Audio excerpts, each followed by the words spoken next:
Happy New Year's, y'all. Henry here. Just let you know we'll be with you in a few moments. We're just getting a few last minute articles together, and we're going to have fun today. Happy 2023.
Thanks for joining us, y'all. We'll be with you in a few moments.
Hey everyone, it's the first Wisecrack Live of 2023. We made it.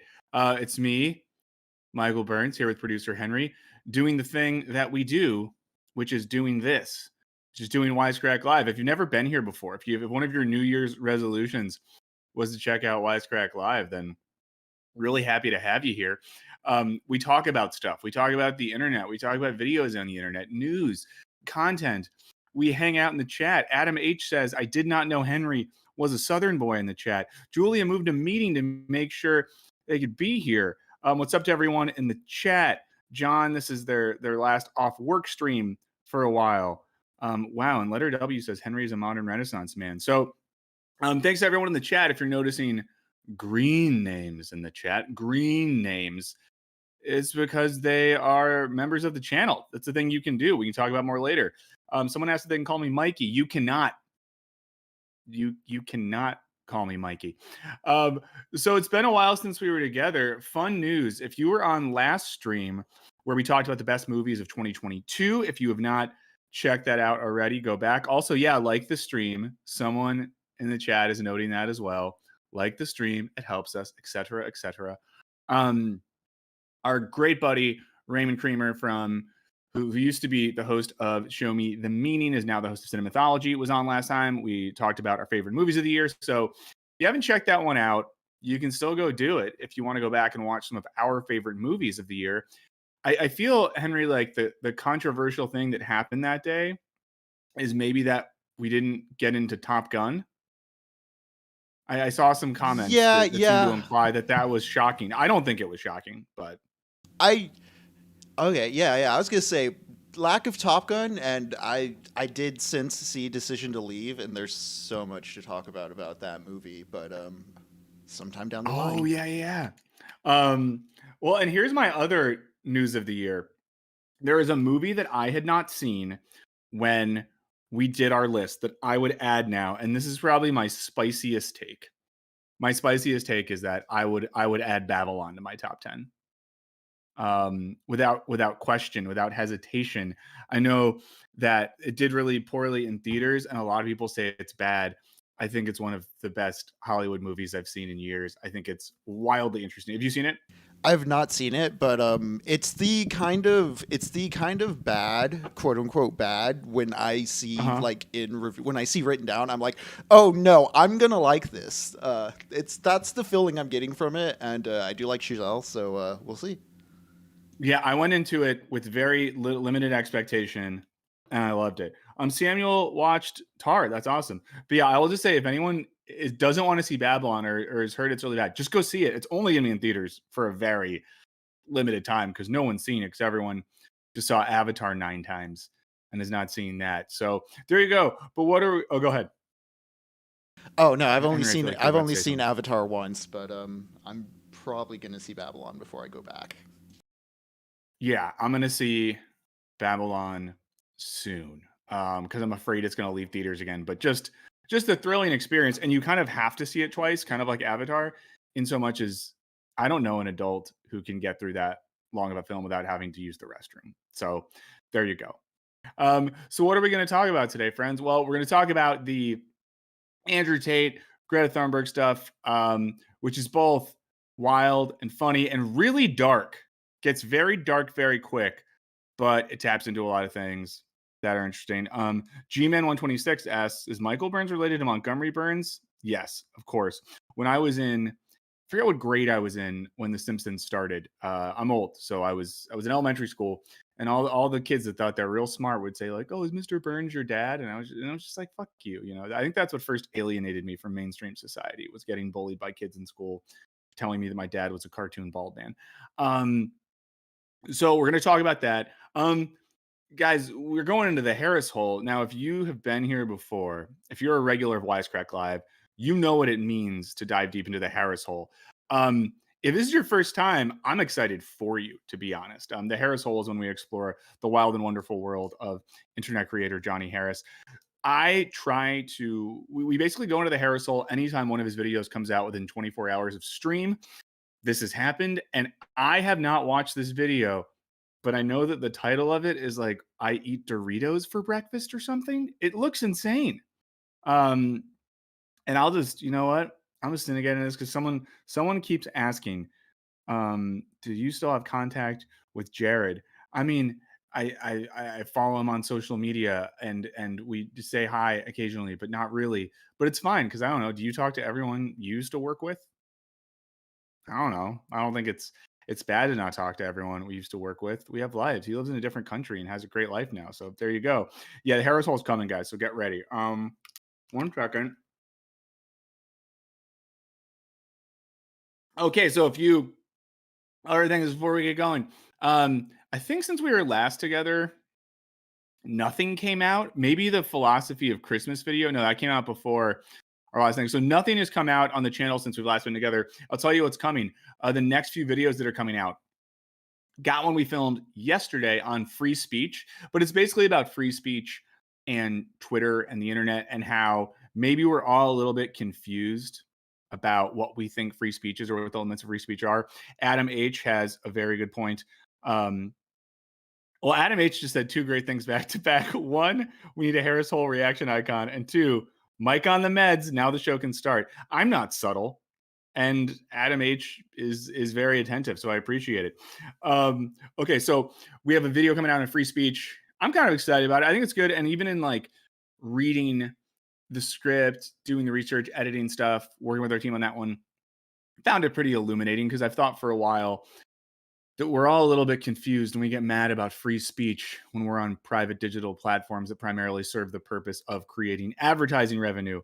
So Moises, wow, the chat is really good today. It's always really good, but everyone's going hard. And like the stream if you haven't yet. So that's coming out. Got a video on optimism. It's basically asking the question: is optimism bad? And it looks at the philosophy of William James, one of our newer researchers. Michael Lodato helped us work on that. He's great. So I'm excited about that. And then we have a video that's coming out tomorrow. And if you're a patron, you'll get it today on Ticketmaster, which both looks at why Ticketmaster sucks so much right now, but why Ticketmaster in general is maybe a predictor of where things are going in terms of turning everything into an algorithmic game. If you've been fucked by Ticketmaster recently, though, let us know in the chat. I would be very curious to know who got screwed most recently. I myself have been screwed by Ticketmaster more times than I'd care to remember because probably the only thing I spend money on is concert tickets. So I get screwed a lot by Ticketmaster, but we got that going there. G-Man, I agree with you. So, Henry, have you been screwed by Ticketmaster before? Not recently, but yes. Bigger shows, just all the fees, and it's a general bad thing, and I do not like them. Yeah. Let's see, Mr. Tamarche. I would love to talk about Atlanta season 4, Mr. Tamarche. Whenever we cover Atlanta on the channel, it does poorly, but maybe it's something we can talk about on stream because I think it was one of those underrated shows of the year. And maybe we can still talk about, TV a little bit because we didn't get into TV too much. We did our end of the year film thing. Maybe there's some room to talk about TV there. Tilly Isabel says, when are you going to do a collab with Philosophy Tube? Fuck, I would love to. That'd be so much fun. We can look into it. Hey, and Hippie Sticks got some Schedule 35, so there you go. What was I about to say? What were we just talking about? God, I'm getting so distracted. We were talking about Ticketmaster. Yeah. Well, here's some fun stuff I'll say. So one of the last things we covered, one of the last videos that came out last year was on right-wing comedy. It was a spicy video. But a cool thing that happened is we talked about this book in that video by Nick Marks and Matt Senkowitz on right-wing comedy. Ended up connecting with those dudes. They're both professors who study, culture and comedy and stuff via Twitter, and they're going to come on the stream in a few weeks. So yeah, so I'm very excited about that. And there's some other guests I have on. I'll tell Henry about some of these offline, but there's some cool comedians and content creators that are content creator. What a word, but some people that create good stuff who I think are going to come on soon. Also working on some collaborations with some people that make philosophy content. So we got some stuff coming on stream this year. So be excited about that. Other thing I'll tell you all before we really get kicking today is we're going to start making a lot more TikTok and short stuff. And I'm excited about it. And I'll tell you why, because it's going to give us a better opportunity to talk about film and TV. We don't talk about film and TV as much on the YouTube channel anymore because people seem like they don't want to see it. So there you go. So let's get into the Andrew Tate stuff. Okay. Now I will say this as well, and I'm, wait, I want to read one thing. Matthew's an IT guys had to deal with Ticketmaster's tech side for a venue, which sucks. Their equipment is old, outdated, janky. While the techs are undertrained and underprepared. So you're saying they're the Southwest Airlines of tickets. What's up, James? Oh yeah. And before we really get cooking again, oh no, Duda Bites has a throat virus. I think I've just gotten over that as well. Also, a fun fact on the movie episode we last did, when I said I was sick, but I didn't have COVID because I tested negative, I then tested a couple days later and I did have COVID. So I had COVID on Christmas. So shout out to anyone else that had COVID on Christmas. Wasn't fun.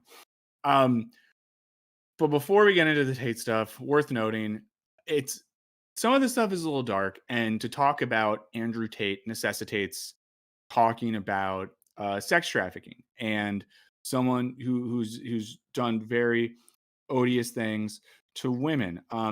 We got a lovely gentleman in the chat saying free Andrew Tate. That's cool. That's a cool thing to do, to show up in a chat for a stream and just say free a sex trafficker who abuses women. That's cool. I hope you feel good about that. I hope that you're gonna like step back from your keyboard and just think to yourself, like, I did a good thing. God is shining upon me right now because I'm stepping into a public forum to do that. So I hope you feel really good about that, and I hope you know that God loves you, even if the chat probably doesn't. So free speech. This is not a free speech zone. First of all, this is not a public square. Also, I'll say this about free speech. You're free to say what you want, but it doesn't mean you're free to like not be criticized for what you say, right? Like that person freely said free Andrew Tate, and I freely said that's a really stupid thing to say. So there you go. And of course, Natty brings up a good point. How is sex trafficking equivalent to free speech? Bingo Barrow reminds me to not feed the trolls. That was my one, guys. That was my one.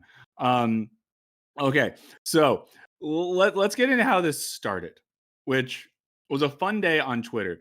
So there was an initial tweet, seemingly out of nowhere, where Mr. Andrew Tate, and I'm going to say this too, Andrew Tate is someone that I truly have known almost nothing about until recently. Thanks for liking the stream. Because when men like this pop off on the internet, I normally assume that I want nothing to do with them. And I'll say this, if there was ever like a restaurant that only men who worked out a lot went to, I probably wouldn't go there. If there was a band and everyone who was into this band was just like a dude that worked out a lot, no disrespect to dudes that worked out a lot, I probably wouldn't be into that band because I would see all those men and just think like, that's probably not my scene. So, in general, that's my attitude towards stuff like this. So when that guy started popping off, I was just like, I'm sure that I don't need to know what this man's deal is or what he's into. Yes, Penny did a good definition of free speech there. We appreciate it. So he did this tweet. It was, hello, Greta Thunberg. And I'm sure we all know this. Greta Thunberg is, I think, a 19-year-old climate activist from Sweden. She's pretty badass. Greta was doing stuff like when I was 14 or 15. I think I tried to organize a union in the theater department in my middle school, which didn't go well, and she's done large-scale climate actions. So he tweeted, hello, Greta Thunberg, I have 33 cars. First of all, like what grown man just needs to be like, I have 33 cars? He says, my Bugatti, and because I'm not a car guy or a masculine alpha, I don't know what any of these words mean. It says, my Bugatti has a W16 8.0L quad turbo. All I know is that 8.0 is liter. There's some liters involved. And then he says, my two Ferrari 812 Competizones have 6.5L, I think, liter V12s. I know V12 means the engine has 12 valves or something. He says, this is just the start. And then like, please provide your email. And as we get into this, Henry, do you know much about Andrew Tate? Is this someone that you've been aware of? I was aware of him in the sense that he was like in the manosphere and running a pyramid scheme with the Hustlers University. There's the alleged sex trafficking. Earlier Yeah. this earlier, last year, Hassan also roasted him pretty well when he brought him on for a quote unquote debate. So I knew he was generally Oh, he like, went on Hassan's stream? yeah, there was a pretty fun argument. You can find like highlights of it on YouTube where he just keeps running away, but he's trying to not say he's running away from the debate. It's pretty funny stuff. Yeah. I love debates. Also, do you know what any of those car words mean? No, when I see this, I think of Bob Odenkirk's character from that one. I think you should leave skit where he's just like, I have triples I of the got triples. Cobra, I got triples of the Nova, triples is best, triples is safe. Yeah. I did see as well, someone tweeted this, that in the official report of his cars that got confiscated, they confiscated 11 cars. So yeah, it's like men always exaggerate. Let's see. Someone said, Ben Shapiro used Bible verses to defend Tate recently. It was weird to watch. Now I want to watch that. Now I really want to watch that. I want to see him use the Bible to defend this individual. And there's okay. So let's see. So we got that. So he tweets this seemingly just out of nowhere. It's December 27th. We're all enjoying the week between Christmas and New Year's. Greta's probably just in Sweden eating lingonberries or some type of cured fish.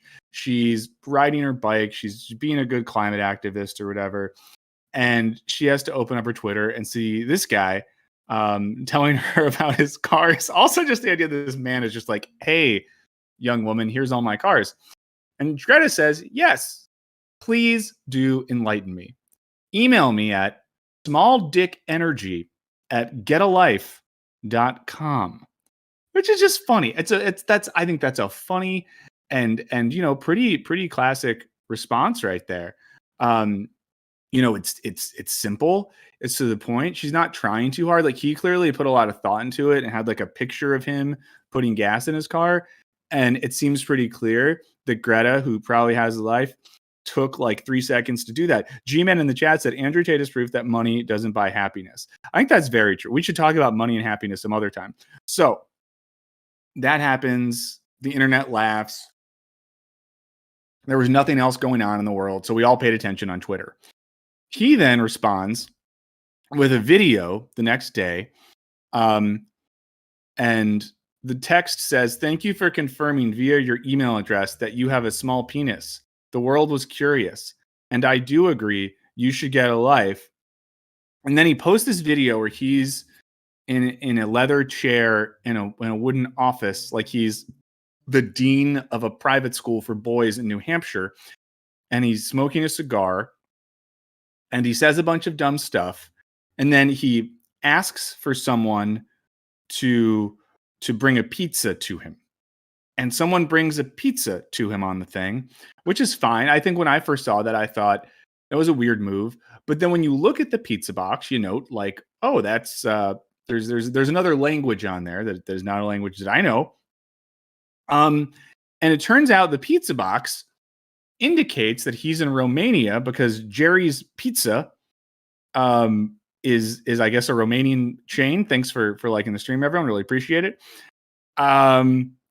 And because of that, he gets arrested for alleged sex trafficking because our smart man showed the pizza box. And there was a thing initially where on Twitter, someone had said that the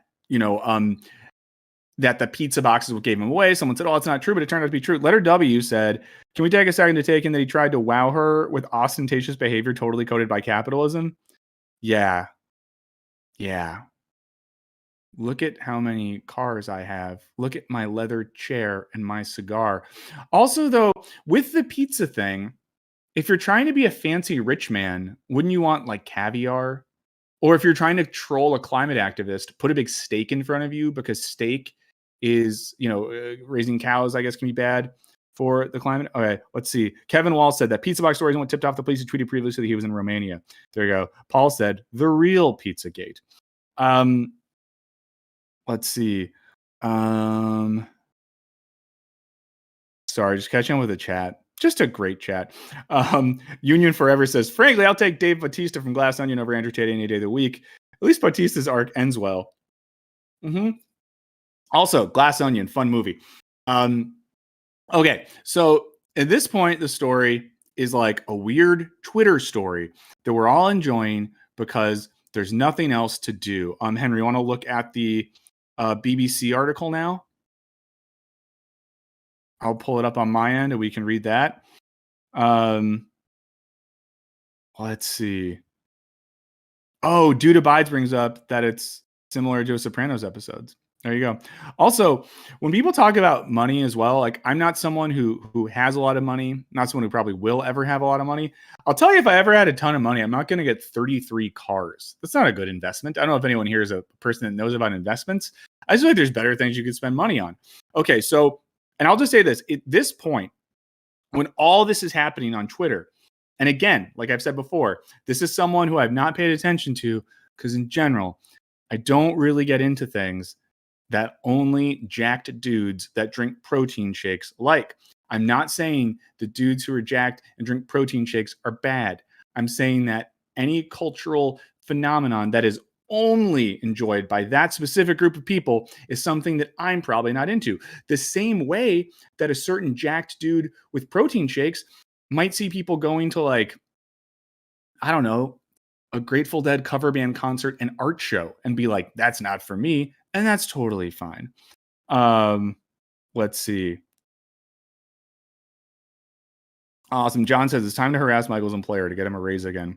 Oh, John, I wish. I'm trying, I'm trying to get us all raises. But that's neither here nor there. Okay, so this is an article by BBC about the whole thing. Adam, don't feel bad about your protein shake. I was drinking protein shakes for all too. And again, I wish I was someone who was in good physical shape and drank protein stuff. Yeah, again, I'm a regular protein shaker. Yeah, nothing wrong with that at all. I'm simply saying when only those people like a thing, there you go. Julian, you're right. Thank you for liking the stream. And again, if you're noticing people with the green usernames and you're like, why does Michael pay them more attention? You can be a member to our YouTube channel. It means you get your chats go to the front. You get cool little logos. You get emotes, other stuff like that. We're going to add more. Again, we're a skeleton crew these days, so we're slowly adding more stuff. We also have a Patreon. You can check that out as well. Let's see. Oh, great. Over 500. Great way to start the year, guys. Thank you so much. Okay. Yeah, be green, everyone. And Joshua says it's because we smoke weed. You don't have to smoke weed to have a green thing. Mr. Tamarche has a protein shake in his hand. No, that's good. Mr. Tamarche, again. I wish that I was someone that I wish that later today I was going to the gym and eating a protein shake. But you know what? Later today, I'm going to go to a Midwestern themed dive bar and drink 3 to 5 Miller High Lifes and maybe eat a burger, even though I'm going to tell myself I shouldn't eat a burger. Like, that's not good. That's not healthy, but that's, who I am. Moises is going to get buff and go to a Grateful Dead show in an art gallery in spite. Hey, I like that. It's cool. Ooh, and Locker. It's cool if your protein shake's going sour. That just means it has real whey in it. Yeah. Now we're going up. Yeah. If there's many people who are watching it, let's get some more likes though. That'd be nice. It says we're at 600 now on my thing, at least. So yeah, just like the stream if you want. So let's check out this article. So controversial online influencer Andrew Tate has been detained in Romania as part of a human trafficking and rape investigation. The worst day of my life, everyone, this has nothing to do with this, is when we did that weird deal, and I can just say this now, with Full Sail University, and I had to go, Dead Card 13, thanks for joining. I had to go to Florida to go to Full Sail for this deal we did that everyone hated. And all the comments, you were like, this sucks. That place is stupid. Why did you do this? Well, we're trying to keep the lights on. But I showed up and they were like treating me really nice at this, college we went to film a thing. And then their like marketing person introduced me to everyone. And they were like, this is Michael. He's one of the influencers. And I'd never been referred to as an influencer before. I don't think I am. But it really sucked and made me feel bad about myself. And I just thought, like, what have I done with my life that now I'm just like at this for-profit college getting walked around all day being referred to as an influencer? It's just like, look. And I'm only thinking that because he's referred to as an influencer here. But But Dead Card, thanks again for joining us. Okay, so Tate, who was detained alongside his brother Tristan, had his, oh, what's up, Reese? Thanks for joining. Had his house raided in the capital, Bucharest. Shout out to anyone from Romania. I've never been there. Seems like a nice country. A police spokesperson confirmed the arrest of the BBC. The former kickboxer rose to fame in 2016 when he was removed from British TV show Big Brother over a video which appeared to show him attacking a woman. So that's always good when that's how you rose to fame. I'd rather rise to fame for like helping a child learn how to ride a bike. I would like to rise to fame for saving a dolphin caught in a fishnet. Probably not that. Yoko Misum says, God, this decade is a hellscape. It really is. But Emperor, I'm glad. Getting more books. Marius Malice is from Romania. Hell yeah. Sorry that this guy is being silly in your country. Again, thanks for being here. Like the stream. Talking Andrew Tate, Greta Thunberg, a lot of stuff right now. We're going to go in the Harris hole later. If you're just here hanging out for the first time with us, stick around. We're going to go into the Harris hole and you're going to love it. The best thing you could do to start your 2023 is the Harris hole. Reese says, shouting out to Tate fans in the chat. Once you graduate high school, you might finally see him for the pyramid scheme scam artist he is. Yeah, pyramid schemes are bad. I'll tell you this, friends. I once worked for a company that was run by some people who I now know are like online scammers. But they got a big investment. They were going to start this whole media company. They had a really cool office. It was my first job, like writing full time. So it felt really cool. What's up, Adam H? But like anyone on the internet, especially dudes who were like, here's how to make money. They are all full of shit. They're all full of shit. And it's all pyramid schemes. But that's what I want to tell you about Wisecrack Investments. We're so excited to announce this. I'm kidding. Okay.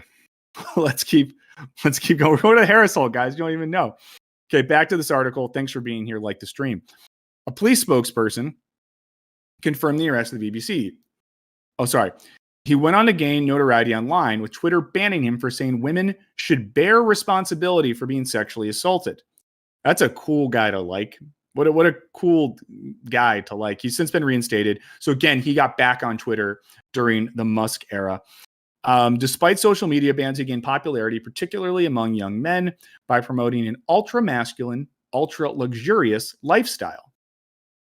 It's just like when people promote that lifestyle, do something cool. Like be a professional athlete or a rapper. You know, at least I guess he was an athlete, but that's not how he made his money. So there you go.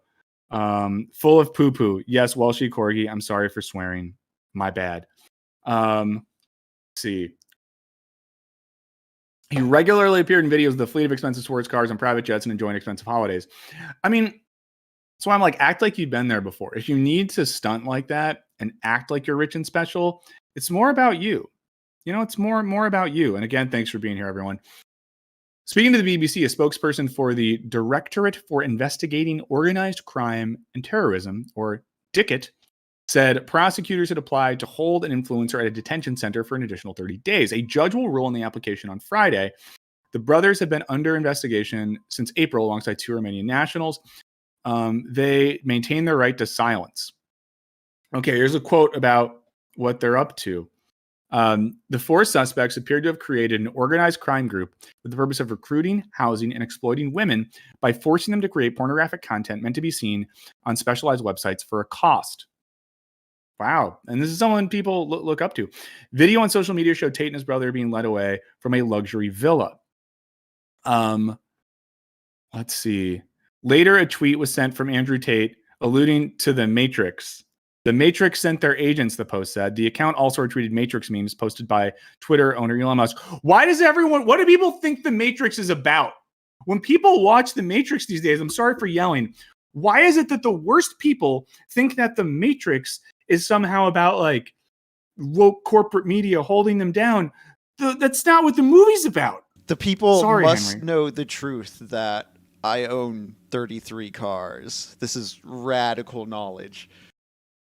Yes, like the Wachowskis have given so many interviews over the years. That's just not what that movie is about. It's not about like breaking through cultural mores to excel under capitalism. It's an analogy about, capital and societal homogeneity itself and sort of breaking through that in a liberatory way. What are you doing? Why do people keep talking about the Matrix this way? Reese says everyone thinks they are Neo in the Matrix.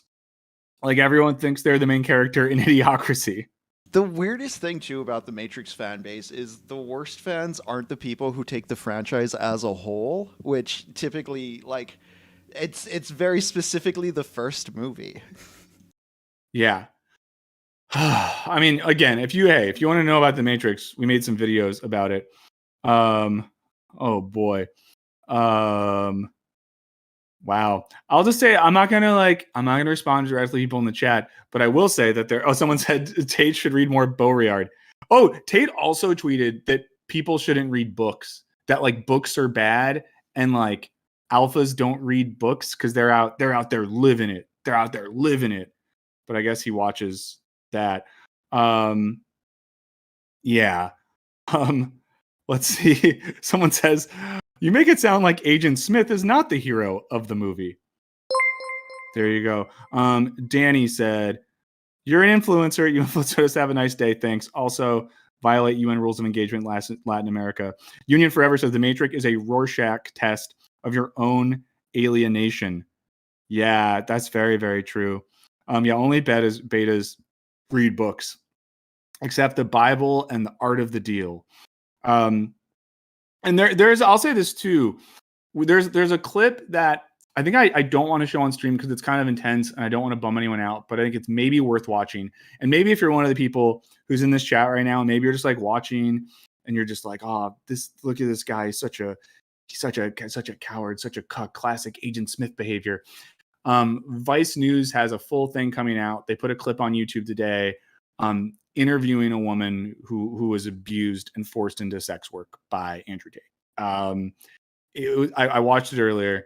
Very grim, very upsetting. So when people say like innocent till proven guilty, I mean, like there's a variety of women out there who very credibly shared horrible stuff. Yeah, VS says, tell Hemingway he wasn't an alpha. Yeah. There you go. Gastronaut just got here, and we're glad you're here. If you're just showing up, first Wisecrack Live of 2023, we are talking about how The Matrix is really a movie about how Neo is like a men's right activist or something like that. Yeah, The Matrix is about getting 50 cars. Yeah. Let's see. Matthew says, one crazy part I'm seeing is people pointing out that Tate had bragged about human trafficking. Yeah, I mean, he literally said in an article or in an interview that his whole strategy was making women fall in love with him so that he could then get them to do cam work and get them committed to him. Like, that's not cool. That's not cool at all. I love these comments. Someone said, I don't know if this is a joke or not. Someone said, ain't receiving donations capitalistic in nature, bro. I love this when people, and I don't know if that person's either being funny or being serious, but yeah, sometimes people will be like, oh, your channel talks about how like capitalism is bad sometimes, but you make videos that make money. It's like, oh boy, tell me what you think The Matrix is about. So same person, what color is my Bugatti? My Bugatti is purple, and on the side, it just has paintings of my favorite social activist from across the world. Yeah, I don't have a Bugatti. That would make no sense to have a Bugatti. Horrible investment. I'm not going to tell everyone what kind of car I drive, but I'll tell you, you wouldn't be surprised. If people had to guess what type of car I have, I think you would get it within 3 guesses. It's not a fancy car, but if you know anything about me, you would be like, he probably drives one of those. Okay, let's see. Yeah, how dare you make a living? Let's see. Yes, because money did not exist before capitalism. It was all just bartering. Let's see. So we talked about The Matrix. On Thursday night, Romania's Directorate for Investigation, Let's see. So they didn't name the brothers. I'm skipping ahead a little bit. Okay, here we go. The statement said officers had identified 6 people who were sexually exploited by what it called an organized criminal group. Police alleged the victims were recruited by the British citizens. So is Tate a British citizen? I didn't realize that. Who they said had misrepresented their intention to enter into a relationship with the victims, which it called the lover boy method. Someone got it. Wait, I saw people guessing what kind of car I have. Let's see who got it first. I'm not gonna say Burns Bugatti. Alley Cattails got it first. But I think all the guesses were spot on. But I was right in how much of a type I am. Alley Cattails got it. Then Mouse got it. Maxwell McStuffins got it and got it confidently. Danny got the make, not the model. Christian Gonzalez got it as well. Thanks, Dead Card 13. Really appreciate it. And thanks for the Bugatti money. Henry and I are gonna next stream is just me driving around in my Bugatti, being like, "What up, free thinkers?" The Matrix is about people like me being punished. Yeah, Emperor Weaver gets it. It does make the most sense. Julian Canal says, "You an alpha." I'm a total alpha. Why do we have to define ourselves in these ways? I'm just a person. Henry's more of an alpha now that I know he's over there drinking protein shakes. So there you go. No, that's a made-up category for wolves in captivity. It doesn't apply to nature. So, I mean, the whole alpha-beta dichotomy is fake. Yeah. Cool. Yeah, like the stream, I guess. So now, I guess Henry, I think I'm cool at this point with kicking some of these guys out of the chat that just keep saying. I feel like it's in spam territory. Oh yeah, especially the push bush. And here's the thing: I like free speech. I'm cool with someone coming in and participating normally, but when you just say the same thing over and over. Also, Top G, what up, Tyler? Thanks for being here. And what up, other free thinkers? Time to break through the matrix and do sex trafficking. So yeah, but basically they were using this lover boy method stuff. And I don't know a ton about this. I'm sure some of you do. Some really toxic stuff in that culture where men use stuff like this to try to lure women into sex work. Very not good. And Gastronaut is right. Freedy's nuts. Yes, Team Subaru. Okay. Let's see. Yeah, from what I understand, Andrew's pyramid scheme has other men doing this exact same thing. So there may be just a cascading wave of sex trafficker arrests. Who knows? Yeah. And to be clear, too, we are not in any way implying that any man or woman or person that willfully does sex work on their own volition, I'm not here to say anything negative about that. Oh, definitely. But coercion is the issue here, friend, just to make sure. The coercion into sex work, not good. Not a good thing. Coercion into any type of labor, not good, but especially something like that. Okay, so this article does confirm that the pizza box is not relevant. And the row with the activists began earlier this week when Tate, 36, tagged the 19-year-old in a post boasting about the enormous emissions produced by his fleet of cars. Following the arrest, she tweeted, "This is what happens when you don't recycle your pizza boxes." End of this article now. Let's see.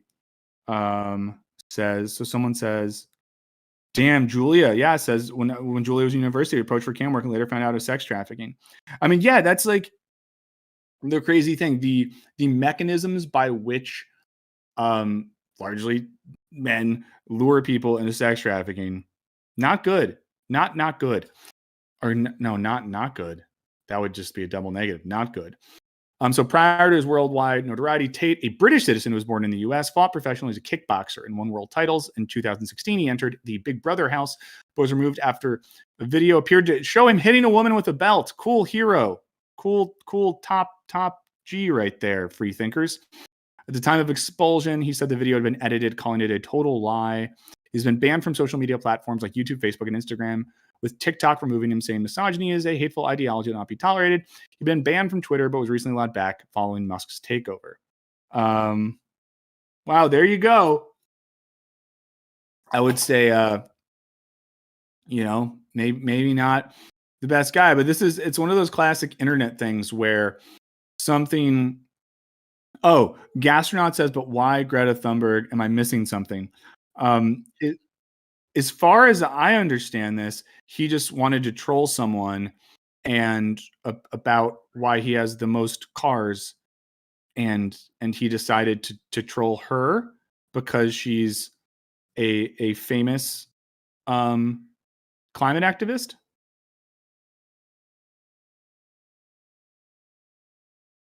Yeah. Let's see. Wait, are you still there, Henry? Okay, cool. I pulled up the Jezebel article as well, just for Oh yeah, let background. me check that out. Let's see if that has any numbers. Let me get that going. Let's see. Also, too, it's just like for people that are defending this guy, like if you need a hero, there's just better heroes to have, you know? Um Julian Canellis needs a wisecrack intro of me driving a Bugatti towards the camera saying, "What up, free thinkers?" I really want to do that. And Obara says he tried to troll a teenager because he's a sad 35-year-old, 36-year-old man. That's also just very lame.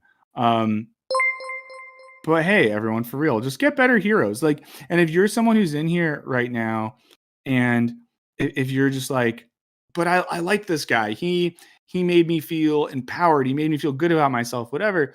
Just find a new hero. There's tons of masculine heroes that are good. Royal Broman says, I need to hear what actual proof you have. This is not an investigative journalism report, my guy. You just go read the news. We were just looking at a BBC article. Earlier, we couldn't show up because of a paywall. We referred to the New York Times. We're just looking at sources by journalists and talking about this. So there you go. Let's see. But yeah, just like get a better hero. You know, I'm trying to think of who a good hero would be. If you like Andrew Tate, who would be a good hero for you to have instead? You know, he seems like a solid guy. I don't know if this is true. Honestly, yeah. Johnny Harris is a way better hero than Andrew Tate by leaps and bounds. By leaps and bounds. What about Dave Bautista? If you just want like a badass dude with a shiny dome to look up to, Bautista seems like a pretty solid guy. He's in cool movies. Speaking of him, we're going to watch a trailer in a second that David Bautista is in. I don't know. Maybe what are some other recommendations? If you were going to suggest to someone who looked up to Andrew Tate, who needed someone new to look up to, who should it be? And I'm not judging people that look up to people that find out that they suck. I have had heroes in my life who I found out were really bad. Oh, John Cena is a great one. The dudes from RRR, definitely. Yeah, there you go. Terry Crews. Yes, Terry Crews. Have you seen the video? This isn't like funny, but it is kind of funny. Never mind. I mean, it was I'll just say it. You guys can cancel me for this if you want. It was kind of funny when Terry Crews went on like Ellen or Dr. Phil or something with his wife to confess his like porn addiction. And it was like this really weird, intense thing. And I'm not making fun of porn addiction. I believe that's real, but he didn't have to do it on Dr. Phil. Dwayne The Rock Johnson. Yeah, he seems fine, right? Henry Cavill. Yeah, I mean, Henry Cavill, though, out of work. Get that guy a job.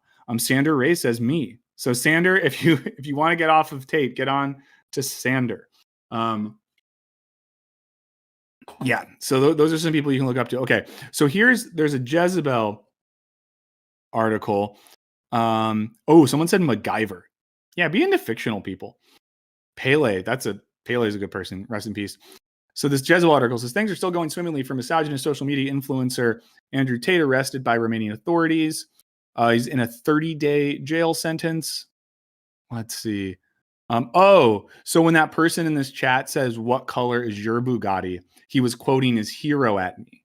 So he doesn't even have his own lines. Come on. That's like when you go to a party and you quote Anchorman, expecting that people are going to think like you're a funny guy. I mean, I get it. We've all been there. But I would say if you're above the age of 20, in general, quote movies with your friends. Don't quote movies in a performative sense in like a social gathering, I would say. And I say this as someone who's quoted movies for much of my life. Charlie Day, that person wins. I'm sorry. There's been some good options here. Who said this? Riss Bryan said Charlie Day. Yes. If you're getting over looking up to Andrew Tate, I want you to be really into Charlie Day. I want you to right now go on YouTube and find the Always Sunny clip where he sings the song about spiders, or just watch the Nightman Dayman play, and that'll tell you everything you need to know. Thanks for being here. Like the stream if you don't mind. It'd be fun to get to 666. And the reason I want to get to 666 is last time we did, and I did my 666 bit, some people were really annoyed by it. So there you go. Okay. So back in that Jezebel article, but yeah, it says the what color is your Bugatti? It was never exactly the sick burn they thought it was, but now it's just funny. Truly amazing work. What color is Tate's Bugatti? Or I should say the Romanian government's Bugatti. So let's see. So they also, and this is a little more information than the other one, they reported they seized a compound in which they held 6 young women. Held. That is not good. They're a part of a criminal group that lures women via false promises and sexually exploits them, subjecting them to physical violence and mental coercion through intimidation, constant surveillance, control, and invoking alleged debts. Yeah, this is all like classic abusive sex trafficking stuff. Someone said Dennis Reynolds. No. Because if Andrew Tate's basically the acceleration of like the Dennis system. So yeah, someone said 666, let's go. I didn't see it, but my numbers often don't update correctly. But if we get there, I'll do my 666 bit and then everyone will get really mad. Yep, Julia, you're right. Okay, let's see. Days before Tate's arrest. Okay, this is more about the Greta tweets. This article says the seizure of Tate's cars is, mind you, hilarious on multiple levels. Beyond that, they were the origin of the sad little feud he instigated against a teenager. They're also quintessential to his carefully constructed alpha male brand, which insists that abusing women and dominating others is the ultimate way to get ahead in life. You know how I like to get ahead in life? Just by being a curious and nice person. But then again, I don't have a Bugatti. Everyone. Yeah, like the stream. We have a horrible ratio today, but maybe it's because people are here just being like mad at us. I don't know. Yeah, 616 is close. Let's see. They're quintessential to his, quintessential to his carefully constructed alpha male brand, which insists that abusing women and dominating others. Yeah, we already did this. If you followed his helpful DIY tips on how to treat women like shit, including videos advising on best practices to beat women, maybe someday you could live large like him. Screw organizing for economic justice and equality. I mean, again, like people are just like, oh, like someone said 666 bit. If we get there, you can see my 666 bit. But again, this goes back to the Dave Bautista, Charlie Day, or Charlie Kelly question. If I had a hero and they were accused of all of this stuff, and they themselves, in their own words, made videos, had articles where they talk about abusing and trafficking women, why do I need to defend them? Why am I going to be like, oh, but the burden of proof goes on you? Just like, normally where there's smoke, there's fire. Very occasionally, someone will be accused of a thing, and we find out that's a false accusation. And that's viable. It's very rare that someone runs a large-scale sex trafficking operation that they've confessed to, that there's multiple reports of, tons of people claiming abuse, and that's all just like made up. Oh no, but the Matrix did it. I forgot. I take everything I said back. It's the Matrix. The Matrix did it. Let's see if I'll look at just the last bit of this Jezebel piece, and soon we're gonna wrap up this segment of the show. We'll do an amuse bouche with a little movie trailer, and then guys, we're going to the Harris hole. So get ready. We're almost at 666, and we're going to the Harris hole.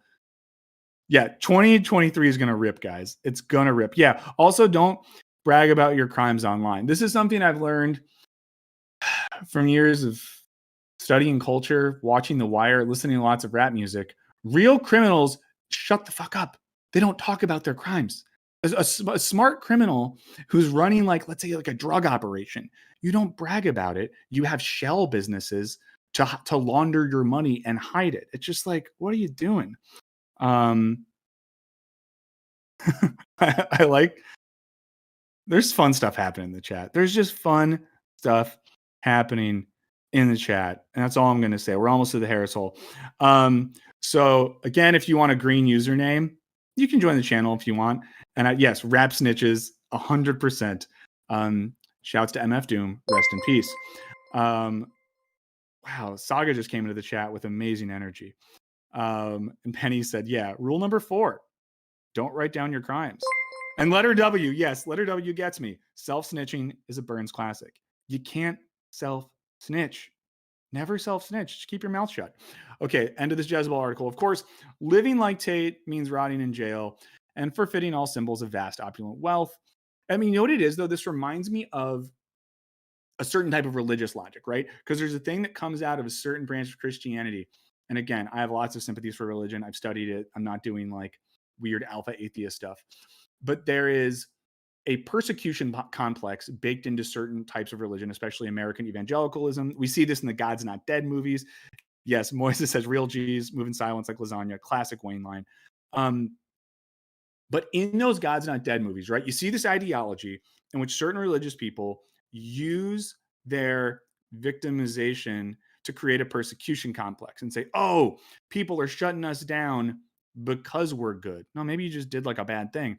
And you see the same thing happening here where Tate is branding his own criminality as, the Matrix or whatever, such that his followers see it as not evidence of him being full of shit, but evidence as him being what he said he was. It's very, very, very not good.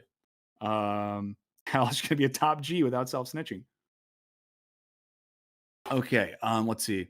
So yeah, yet I doubt he'll do much in the way of dissuading his hordes of indoctrinated disciples who either see him as, the victim of a grand leftist feminist conspiracy or pushing the blatant lies already been released from jail. And Tate's fanboys were solely drawn to him for his luxurious lifestyle. They'd just as likely worship at the altar of some NBA player. That's what I'm saying earlier. If you just want to look up to like a dude that's athletic and strong and lives a cool life, look up to LeBron James or something. LeBron James has more money than Andrew Tate. He definitely has better planes and better cars, and he's a much better athlete. And I'm sure if we're just talking about like you want to look up to a guy who like women like, I'm sure people find LeBron James attractive. Do that. There we go. Fixed it. They got a new top G. Our new top G, LeBron James. Thank you very much. You got a new top G, everyone. Was that right? Is it the top G what they call it? Okay, great. That's our new top G, everyone.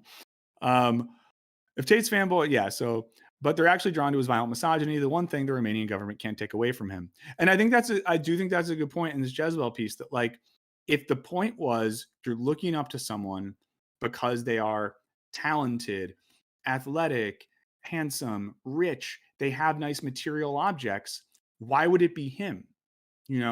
It could be, you could look up to Jay-Z. You could look up to LeBron James. You could look up to a number of people. Look up to Tom Brady or something like that. If we just want like an alpha dude with money and talent and status. But no. They like this guy. You know what else shows that this guy's not a real G? That he's asking people to pay him. Like, does LeBron James need to have an online course where he teaches you how to be King James? Does Jay-Z have like the Rock Nation Academy where you sign up for his classes? No, they don't need to do that, because people who are really about it don't need you to do that. I'm trying to help everyone out. I'm just trying to help everyone out here. I hope that you're here. I hope that we have some people here who are Tate heads, because I just want to help you. I just want to help you. I'm giving you a new top G to look up to. Or just look up to Henry. Henry has protein shakes. He's smart, nice, really good at producing streams. So many top G's, that are Andrew Tate Steaks Vodka and NFT. Okay. I think Joe Cool. What's up, Logan? Logan Reese, wonderful writer and local political activist. Follow him on all social media.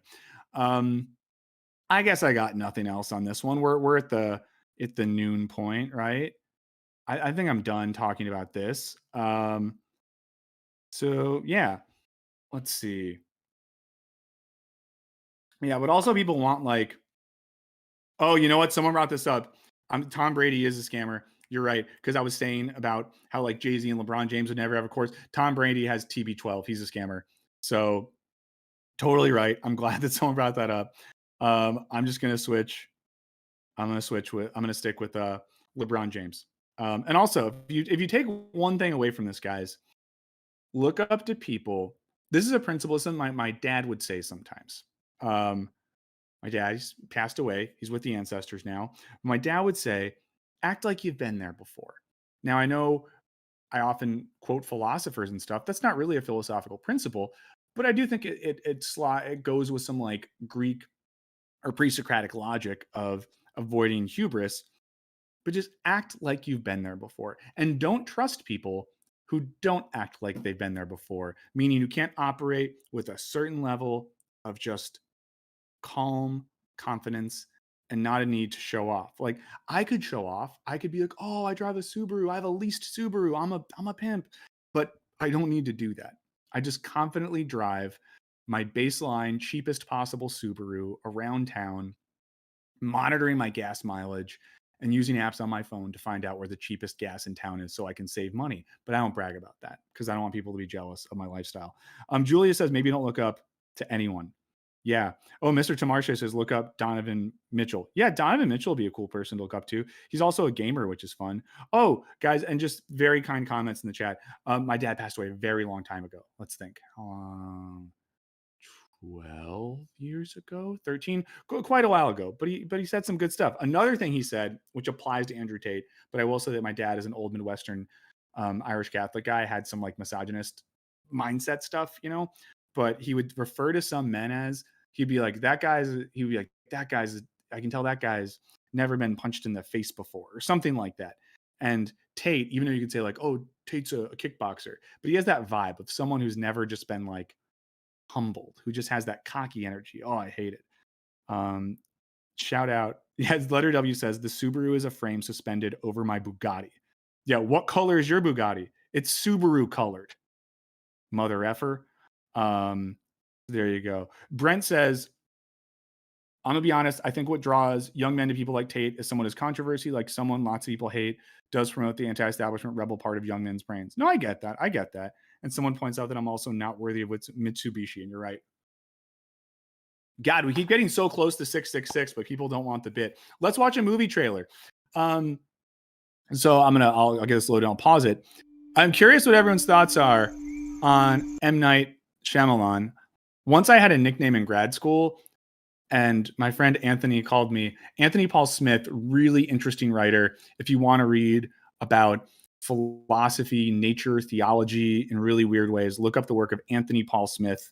His work's great. And if you're interested in French philosopher Francois Laruelle, very interesting dude. Anthony Paul Smith's one of the big writers and translators. He was also my favorite drinking buddy in grad school. Sorry to, do that to him. But I know you guys like philosophy and interesting thinkers. So you can look up Anthony Paul Smith if you want. So Anthony, someone says QAnon a banned word. Well, I'm seeing it on the thing. So whatever. But Anthony Paul Smith, really good philosopher of nature, called me M. Night Shyama Burns at one point in grad school because he said we would go out one night and you'd think I was going to have one energy, but at a certain point I would pivot and something totally different would happen. That's fun. Vox Podcast is totally the GOAT. So yeah, maybe that's an alpha people should look up to. Professor Dr. Christopher Maverick. That's a good, fun guy to look up to. Okay, so this is the trailer for the new Shyamalan film. I'm iffy on him. I think he's made some really great movies. I think he's made some iffy ones. I will say, so I was at the movies last night. So I have seen this trailer before. I saw one of the trailers. I saw a film last night. They played the trailer for this movie before it. And in the theater, you could tell that people were like, okay, let's go. Like that they're kind of back with this one. So let's watch this. I'm kind of hyped on it, but let's see what we think. And I don't know. I just picked the most recent trailer. So I don't know if this is the one I've seen before. Are we good to go on this one, Henry? Great. Let's effing go. Hi there. Can I talk to you for a little bit? No, you cannot talk to my daughter for a little bit, Dave Bautista. But again, if you want a cool alpha to look up to, Dave Bautista is in a cool looking movie. And Dave Bautista doesn't have like a course for you. You have to come inside right now. There were 4 of them. What did we say? You shouldn't make things up when we're talking about... Can you open the door, please? Damn, listen to your kids. Listen to your kids. Please. They're breaking in! Look at you, baby. What do you do in that situation, Henry? You're in a cabin with a partner and a child. A group of people are trying to break in. You're inside the cabin. I always think about this, and if you're in the chat, how would you react? Because part of me thinks you take your odds by running. But I don't know. Is there anything that comes to mind, Henry, that you would or could do in this situation? Also, if you're still here, I don't know, like the stream. Yeah, it means a lot to us. Escape with any sort of self-defense on hand seems like the best idea. I don't very often find myself in cabins, but yeah. Yeah. I just feel like if you're in this scenario, you want to leave the condensed, controlled space because I feel like you have better odds in the woods, is what I would say. So there you go. Beatmaster says, sell them your Bugatti. That's what I would do. I would say, listen, boys. I'll give each of you 2 Bugattis. Okay. We're not here to hurt you, but you have to stay here in the cabin with us. Families throughout history have been chosen to make this decision. Your family must choose to willingly sacrifice one of the 3 of you to prevent the apocalypse. We're not sacrificing anyone. For every no you give us, hundreds of thousands of people are going to die. It's really happening. Sweetheart, close your eyes. I don't know. This looks pretty intense. What's up, Sanifa? Good to see you. Looks pretty intense. God. And with the only thing with M. Night films, right, is as we're watching this, we're all already thinking, what's the twist going to be? So maybe we shouldn't predict it because I don't want anyone to accidentally spoil it. But Will you make a choice? You have to somehow trust us. We're normal people just like you. It doesn't matter. None of us believe you. damn, Harry Potter guy's in this. We will never choose anyone. So, I mean, is this whole movie going to be a trolley problem thing, right? Like trolley problem-ish?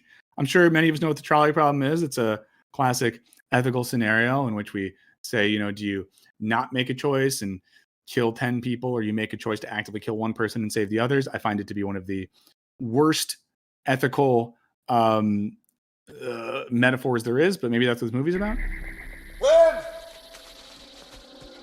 Hell yeah, she got out.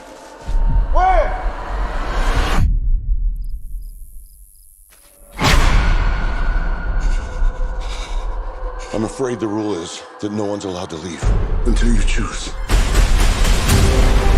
Do you really think it's all just a coincidence? I have to believe that. My son is gonna die. His name is Charlie. As a mother, I am begging you. You're the only one who can stop this. So is this going to be a sort of like metaphor for how in the West we like implicitly make choices that lead to other people dying or something? Andrew, I saw something. There was something in the light. And I feel it now.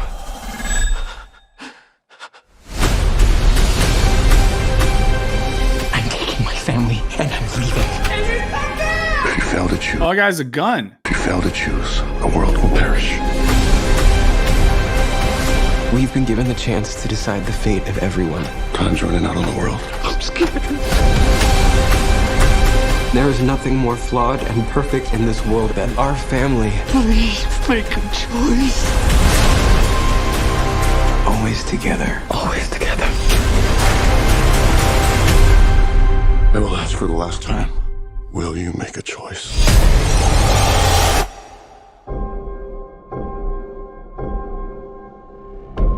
I mean, I'm going to see it. I'm definitely going to see this movie. Yeah, I'm for it. I'm Dem says it looks like a hot mess, but I'll say this. It looks like it might be a fun hot mess. Yeah, that's the allure of Shyamalan, especially because early in his career, people were saying he was the next Spielberg and like holding him in a very high spot. But no, he's messy. And like once he kind of accepted that and just ran with it, I feel he got more entertaining. I'm not sure if the movies got better, but yeah. Well, I think, and I'm curious if like what people think, you know, what people thought about Old. It kind of seems like his issue is good at a good first acts, decent second acts, and then the third act kind of falls apart. Like Old was like that. I don't know. I'm not going to say what it is in case anyone hasn't seen it or whatever. But I think the twist in Old felt a little bit like, oh, really? Like that's it? Like you had this great setup and that's it? But yeah, Jake-ish Colbino says seems like a good theater movie. Yes. And that's what I want sometimes. I want a good theater movie. Speaking of good theater movies, I'm going to see Megan this week. Anyone else going to see Megan? Which looks insane. I want okay, guys. to. Yeah, I'm gonna see Megan. I'm gonna see. Let's think. Megan, I'm gonna see soon. I'm gonna see Women Talking, and I'm gonna see Broker soon. Those are the 3 things that I'm gonna see soon. Let's see. Yeah, like Byron says, he has good ideas, but his execution is terrible. Yeah. Speaking of, we've already talked about It's Always Sunny. Does anyone remember the Always Sunny episode where they're extras in the new M. Night Shyamalan film? Very funny one. Oh yeah, there's The Last Airbender. That was rough. That was really, really rough. Okay, guys, we're gonna go into the Harris hole now. I'll get us prepped for it. I guess is this the thing, Henry, where you think when we start the Harris hole, we should like change the title or add something to it or something? Yeah, we can go a bit deeper on the Harris hole now that we're done with Pizza Tate. I don't know. Yeah. Eric wants Tate fans to see the Matrix film series. You know what? Tate fans need Harris. I want to convert all. I'll say Harris is way more of a top G. Even when we have problems with him, he's more of a top G than Andrew Tate. Okay, we're going to the Harris hole now. Guys, what a crazy title. Here's all I know. I've not watched this yet. It's called Why I Eat Doritos for Breakfast. It's a real video made by our guy, Jonathan Harris. Again, if you're not familiar with the Harris hole, it's a fun thing we do. Why is it fun? Because Johnny Harris is one of the most interesting people on YouTube. Why is he one of those interesting people on YouTube? Because he makes videos that at the exact same moment can be so good and sometimes so bad or so lacking, but all at the same time. It's like going to a restaurant and you eat a piece of fish and it's the most delicately cooked piece of fish you've ever had, but then the sauce sucks or something like that. Bad analogy. But we're going to get into it. We're going to see what is. Megan isn't out in Ireland yet. We never get anything on time here. Sorry about that, Obar. You'll get it soon. Okay. Oh, no, it's not Sam Harris. In case anyone is wondering what Harris, or it could be Ed Harris. We just watch clips from classic Ed Harris films. Did anyone watch Milk Money as a kid? That movie has aged really poorly. Let's just get into it. Let's see what's up in this Harris hole. Well, here's the question too. I don't know this, so let's all answer this. If you haven't seen this before, I'll include you in this, Henry. Is this sponsored content for Doritos? I want to say that I think it's not. Yeah, I haven't seen this, and I don't think it is. Okay, cool. Again, if you're here, thanks for hanging out. Thanks for liking the stream. If you're here and you don't subscribe to the channel, maybe do that. I don't know. Let's check it out. I have a slightly complicated relationship with breakfast. I hate American breakfast. Breakfast. To the first meal of the day. Breakfast. Okay, quick question. I know that you guys are gonna get mad because I paused too much. Henry, are you a breakfast person? If so, what do you eat? Yes, I like. I have like oatmeal, eggs, toast. I'm not big on like pancakes or anything like that though. But eggs are always pretty fun. Same with oatmeal. Oatmeal is easy to have on hand and it's cheap. So, yeah. Yeah, I like it. Yeah, guys, I don't think we're getting the 666 bit today, but the 666 bit. But it's fine. If the numbers go up, that's great. I just don't think we're gonna get it at this point. We'll get it next time. Yeah, I eat. My normal breakfast is steel cut oats with walnuts, blueberries, cinnamon, and some olive oil. Yeah, that sounds excellent. Yeah. So let's see what old Johnny has to say. Breakfast. A couple years ago, I made several videos condemning American breakfast for being too sweet, and then proceeded to tell you about how cultured I was because I discovered other breakfast traditions and integrated them into my life in order to stop hating breakfast. And it worked. But one thing I failed to mention during all of this breakfast commentary is that I eat Doritos for breakfast.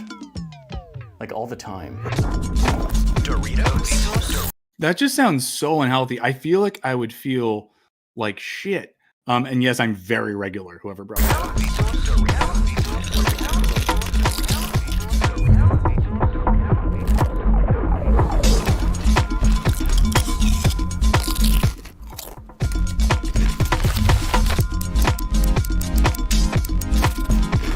Yes, I eat them with chopsticks for obvious reasons.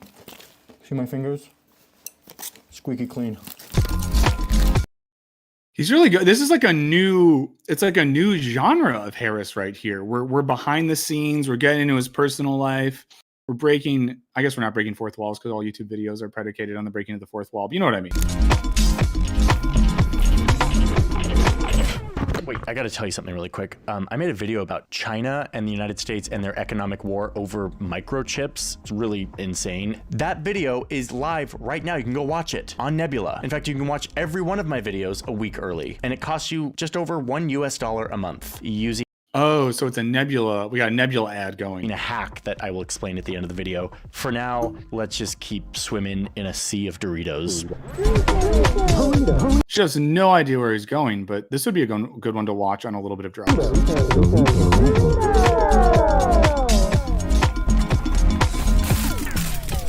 But no, I'm serious. This is a real thing. One of Nick's jobs, our studio manager, is to make sure that there are Doritos always stocked in the studio. He has a studio with a studio manager with a guy named Nick who stocks his snacks. Wow. Jealous.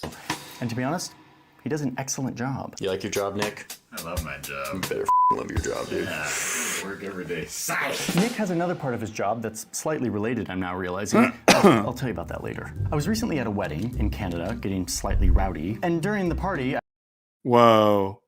What kind of wedding is this? They're wearing like costumes, a little vest there. I don't like that. in the party, I had a conversation with my friend Like, I wouldn't like that. I mean, I guess if the host of the wedding wanted people to do that, but if at my wedding, if people started wearing costumes on the dance floor, I'd be pretty annoyed. Becky. I was telling her about how much I love Doritos, and especially for breakfast. The first thing Becky did is tell me how much better Canadian chips are, especially Canadian Doritos. She promised Okay, we need Canadians in the chat to show up for this. I know we have some Canadians. I feel like Julia is a Canadian. I'm not trying to like throw anyone under the bus here, but I think we got some Canadians. that she would send me Canadian Doritos. And indeed she did. Oh, yes. We have Doritos from Canada, and we have chopsticks. Thank you, Becky. But then she also asked me why the breakfast snob over here who's like condemning all Oh, that makes sense, John. You're a Canadian because you have a fun French last name, assuming that's your real last name. things American breakfast, eats Doritos for the first meal of the day. But it turns out there's an answer to this. One that required a little bit of research, some expert interviews, and a conversation with the internet's best food science explainer. And this is just me spitballing, and I'm not a scientist, I just play one on the internet. The answer to this is yet another stop on my long, strange journey of trying to understand breakfast and its connection to human evolution and ancient traditions, and perhaps most importantly, today's economy, where we live in a world where literal scientists Guys, John sponsored the pause. This is the thing too. RXAB just joined. What the fuck is going on? For anyone who's just joining, this is Wisecrack Live. I'm Michael Burns, joined by producer Henry. In hour one, we talked about Andrew Tate, Greta Thunberg, all that sort of stuff. Did a little amuse-bouche of the new M. Night Shyamalan trailer. We're now in the Harris Hole. The Harris Hole is the segment of the show where we watch new Johnny Harris videos. We love to hate him. We hate to love him. We find him interesting. So we're going to dive into that for a little bit right now. And if you're here, you might notice people in the chat with green usernames. It's because they're members of the channel. It's fun. I do pay them a little more attention. Just because I see the green in the chat and my eyes are drawn to it. We also have a Patreon. If you ever thought to yourself, I hate the ads in Wisecrack videos that make me want to pull my own eyes out and sell them on Craigslist. Well, you can join our Patreon where for a very small amount of money, you get all the videos without ads and you get them early. That's fun. We're also catching back up with our extra Patreon content. But like I said, we're a skeleton crew, guys. We're a skeleton crew. Let's get back into this video. I'm curious what it has to say. I think this is when Harris is at his best, though. I think he's best when he takes things that are silly and not inherently deep and explores them. I think he's maybe at his worst when he gets into like economics and global history and then tries to add stuff there. Dave, we love you too. Love everyone in the chat. Thanks for being here.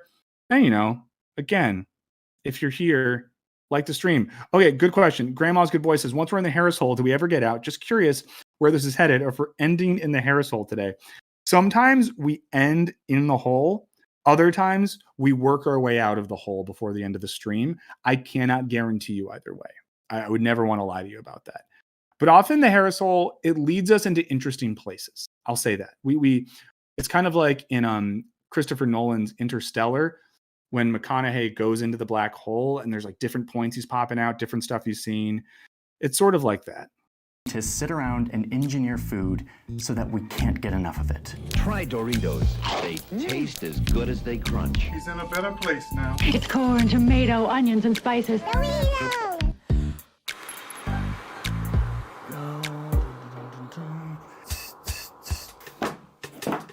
Gregoria, patrons are still special. I mean, everyone's special. Oh my God, look at this.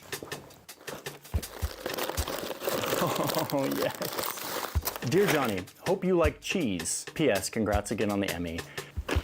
Thanks, Becky. Damn, you won an Emmy. That's so cool. It's cool when YouTubers win awards. I don't think we're ever going to win an award at Wisecrack because we're underground like that. Today we've got zesty cheese. Fromage Mordin.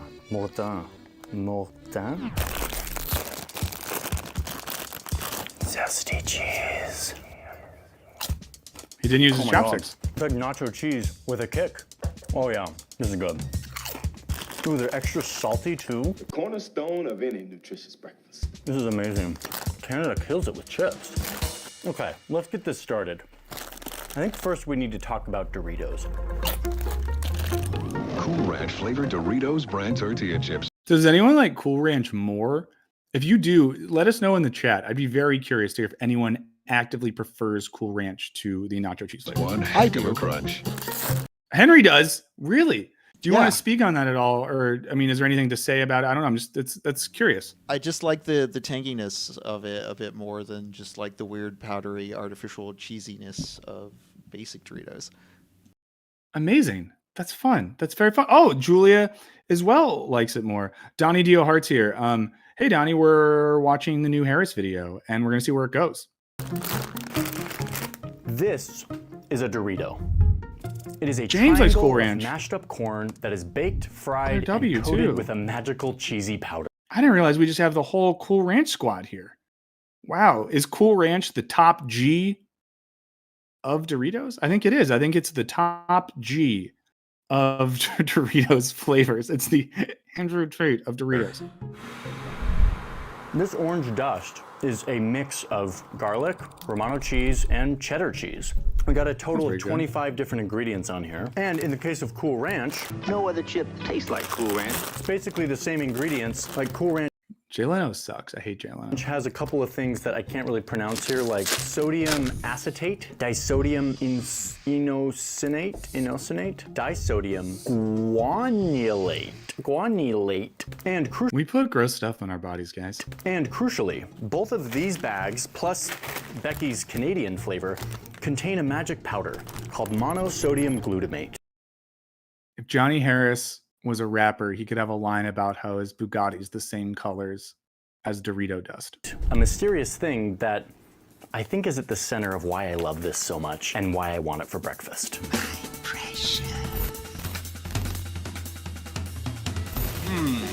Really good montages in this one. This is really delicious. This magic ingredient was invented. We had Brandon in the Dorito. That was awesome. In Japan 100 or so years ago. Wait, I might have missed something because we're just in Japan now. I didn't quite get that one. Thanks for being here, everyone.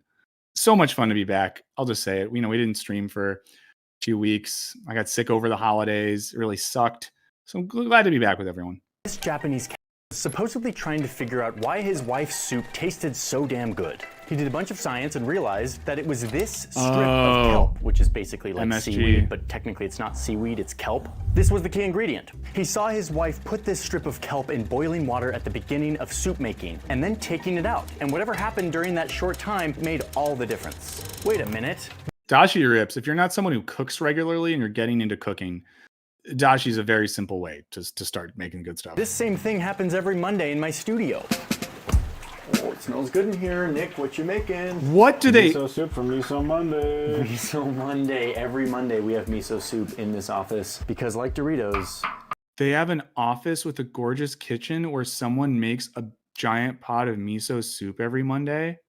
Jesus Christ. I'm sending this to everyone at our parent company and just being like, why do we have none of this? Miso is a very important part of my morning. Yeah, it makes the whole week good. It really Big pot does. of miso. Starting out with the Japanese kelp from Hokkaido. I bought it at my local Japanese market, Hana Japanese Market. Love you guys. And what do you do with it? You put it in there like while it's hot, rolling boil for like 20 minutes. Take it out. The Harris pot adds that essential sea flavor. We got the spigot on the other side, so when the soup's done, we're gonna dispense it. Oh, it's very hot. We will be back for the miso. Thanks, Nick. Hey guys. That is crazy. Wait, but what does this have to do with? Who is this? Is this a person who's a part of the Harris universe? I don't know her. Doritos. Everything. This has everything to do with Doritos. Let me explain. Also, I like that he's showing his team. I do think that's a cool thing. I'm going to compliment Harris right now because I think sometimes on YouTube, people get like caught up in hosts or personalities that like they do all the stuff. I think his videos are such high quality that it's very obvious that he has a big team that works with him. And I do think that's a cool thing. Johnny Harris does that. Oh, that's his wife. Good for him. I really want some miso soup. Oh my god, miso soup! Everything is because this Japanese chemist discovered. Although I do think if this all leads to MSG, then this is something that so many food shows have had episodes about. I think like, there's the show that Anthony Bourdain produced that David Chang hosted. I think it's called like A Chef's Life or Inside the Mind of a Chef. You can find it someplace, and they have a whole episode on this. Discovered that this or kelp contained a bunch of one special molecule called glutamate or glutamic acid. It's actually an amino acid, and it's actually the most abundant amino acid that you find in breast milk, like the first thing you taste when you come into this world. When glutamate is present in your mouth, it makes everything you're eating taste more delicious and more substantial, meaty and more savory. The guy kept poking around and discovered that this delicious chemical reaction was not just happening in his wife's soup from the kelp she was putting in, but also in a bunch of other delicious foods like ripe. Okay, so we're getting to MSG. We're going on a journey getting to MSG from this. We'll watch a little bit more. Okay, there we go. Thanks for being here. If you're just getting to the stream and you're like, what the hell is happening? We're learning about MSG from Johnny Harris. If you're here and you haven't liked the stream yet, please do. I'll just say that. Please do. It helps us. I want to keep doing this. And you know what? This year I have to go to a lot more meetings at work where I have to be like, here's the numbers of the thing. So I just want to make sure we have numbers such that we can keep doing this. Tomatoes, meat and cheese, broths, mushrooms, asparagus, fish sauce, Parmesan cheese. The Japanese chemist claimed that glutamate had such a significant impact on taste that it deserved its own classification. At the time, there were 4 major classes. Okay, what's he going to say? And let's see if we can get there first. Oh, someone did it. Adam got there in the chat. Yeah, umami's where he's going with this. I mean, this is interesting, but I think if anyone consumes food content or reads about food or in particular knows things about like Japanese cooking, you know this. Classes of taste: sweet, sour, salty, and bitter. He said there should be a 5th. Oh, and by the way, if you've ever seen this taste map in school like I did, of like where your taste buds taste things, that's kind of BS. Your taste receptors overlap and they're sort of all over on your tongue. Anyway, that was a kind of annoying side note. Let's keep going. He called this taste umami, which beautifully enough in Japanese roughly translates to deliciousness. I mean, if you're gonna watch a Johnny Harris video when you're stoned, I would say this one, because you're stoned, you have Doritos that you're eating, you're watching all these visuals. That's kind of fun, you know, only if it's legal where you live, because we want everyone to stay legal, because that's how Top G's roll. Of course, I'll shout out Baton Rouge, Louisiana Beast. I think that I'm forgetting the name right, and we have a Patreon, a member who's Baton Rouge based. So shout out to Baton Rouge, Louisiana, lovely state. A little humid sometimes, but lovely state. Call it some technical thing, and you could just be like, it's deliciousness. That is what it will be classified. Oh no, John just got Dorito pilled. Umami, the taste experience, was officially recognized by scientists in the 90s, and there's been a lot of really amazing work on it. But the story is only just beginning because this Japanese chemist found a way to extract this delicious flavor from the kelp and to Oh, and if you see this in the chat right now, Duda Bides just brought up what Arias. There's time for this right now. What Aria is a thing we do at some point towards the end of the stream where we share what we're eating, listening to, watching, reading, playing, anything we're consuming or enjoying that we want to share with other people. So it's time to do that. Logan Mansion Games just joined. What's up? We're in the Harris hole, bud. I'll drop a few what Arias throughout. I'll say the first what Aria I have is I recently read/listened to author Stephen Hyden's book on Radiohead. It's called This Isn't Happening. something like Kid A and the Creation of the 21st Century. If you like music, if you like Radiohead, it was a really cool book. Mass produce it in the form of a flaky white salt. He called it monosodium glutamate, or MSG. Pure glutamate put into the form of a salt. And this is the key ingredient that coats all of our Doritos and makes them delicious. And this is where it all comes together, linking my Dorito craving to my love for miso soup. Wait, in Louisiana, you have to show your driver's license to access pornography? Oh, yes, Louisiana Cass B. Of course. That's amazing. Thank you for introducing Cass to this lovely community. Although it's funny to bring up Cass B too, because Cass B is one of our regulars here who hates Johnny Harris. And I kind of like when she's in the chat for the Harris hole because she slowly loses her mind. And it's fun to do in a mean way. One, a whole with countless benefits to my health, and the other, a strip of fried corn paste with really no nutritional value. And yet, I crave both of them when I show up to work in the morning. Because what I'm really craving here is the chemical reaction that produces umami, the savory deliciousness, either from the glutamic acid in Nick's kelp, or from the special white powder that I often sniff up, that coats the surface of the Doritos. Now I wonder how he's going to get this a lot more minutes out of this. So I think maybe he could take it to the time between MSG and racism, because a thing that happened in America, right? We probably know is that when Chinese food first became a thing, people said that it like made them sick, white fragility. Am I right? And they blamed MSG. Henry, what's up? Oh, no, I'm just wondering if it's going to circle back around to why he does it for breakfast specifically, or if, we're just going down the standard history of the product. Yeah, maybe it wakes up his palate or something like that. I do think there's a good chance that a lot of us want Doritos now. Extraneous in the chat talking about cooking crack cocaine. I feel like I'm reading Clips lyrics. Let's see. Red Hooded Socialist wishes that weed was legal in South Carolina. It will be soon, I bet.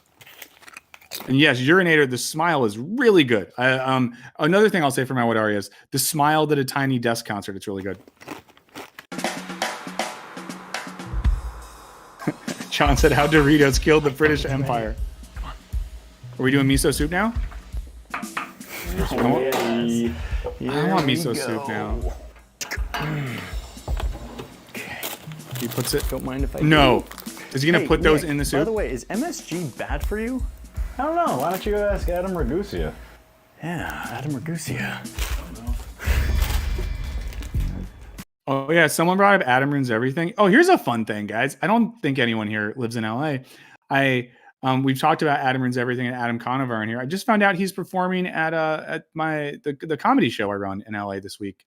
Not this week. It's like next week or the week after. I didn't book him, but it's kind of fun. I'm excited to see him live and meet him.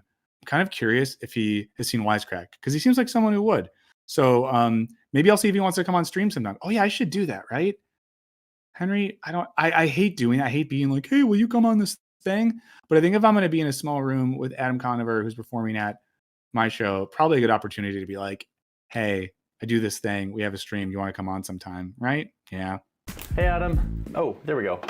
Hi. What's up? Oh, maybe I'm not mic'd. Or hold on. Sorry, I can't hear you. Mic'd. I can hear you.